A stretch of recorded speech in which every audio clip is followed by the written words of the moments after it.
Hi, my name is Nora Gelprin. I'm the Director of Sexuality Education and Training and Advocates for Youth. Thanks for joining me to review how to increase personal comfort when teaching sexuality. Oftentimes, people wonder what I mean when I say personal comfort. And we know that when you're teaching sexuality education, it's a pretty unique topic area, and many of us don't walk into the classroom super comfortable addressing the range of issues that will show up in our curriculum. We know it can be defined as an inner sense of calm and confidence related to the sexuality topics that you're teaching.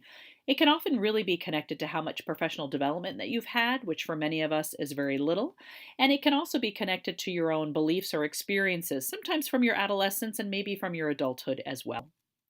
What we do know from the research is that educators who are comfortable teaching about sexuality tend to select a wider range of topics, and those that tend to be a little more controversial. We know that they tend to focus their instruction on skills as opposed to just facts, which we know is critical for young people, and they often feel much more competent and ready to handle student disclosure, which we know is a really common thing to happen as well. Versus those educators who aren't feeling as comfortable, they tend to select the safer topics, the ones that are much more objective and factual. They also select teaching strategies that are a lot less interactive, much more giving of knowledge as opposed to developing critical thinking skills. They really minimize the amount of time spent on sexuality to try to kind of get through it and get it over with. And their discomfort is really easily seen by their students. And you have to worry about a larger message this sends about discomfort with sexuality overall. So, why would some people feel uncomfortable when teaching sexuality? Well, what we know is that many teachers who are asked to teach sexuality education as part of a larger comprehensive health education program often have no training or maybe very little training specific to sexuality, either at the pre service level or during their career while they're teaching in an in service workshop as well. So, they're thrown into the classroom, maybe having no exposure to how to teach about this, knowing it's a very controversial topic area, and they walk in naturally very anxious and worried about how it's all going to go. On the flip side, we know that something as simple as the National Teacher Preparation Standards in Sexuality Education really show us that in standard number one, right up front, and professional disposition, that comfort with the topic is really critical to a teacher's success. We also know that just being a sexpert or being an expert on all things STDs or being, the biggest relationship violence expert in your county is not quite enough. It's not the same as being an effective teacher. So that your personal comfort with the teaching about sexuality is just as important as your comfort with your knowledge about sexuality. We know personal comfort can include a few things. It includes you being comfortable with your own feelings, your own attitudes, which means you need an opportunity to know what those are and have a chance to reflect on those.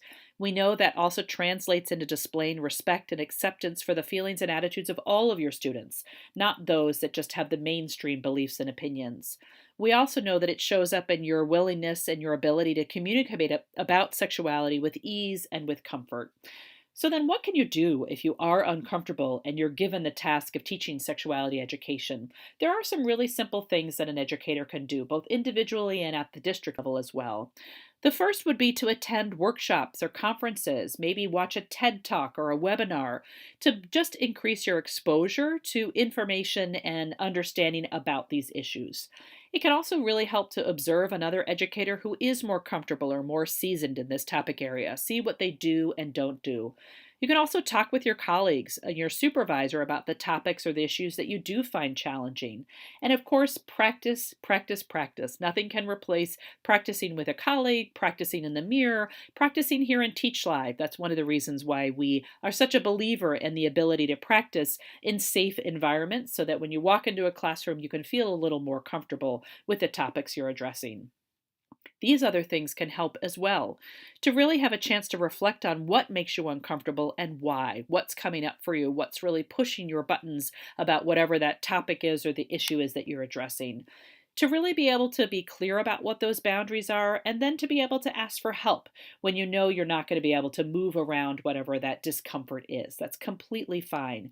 It's also fine to use other educators or maybe outside speakers as a temporary measure until you are able to get more comfortable, maybe by going to an in service workshop or watching a TED Talk or doing some reading on whatever the particular topic is. So I hope some of those suggestions are helpful to you as you navigate your own personal journey to become more comfortable teaching sexuality education.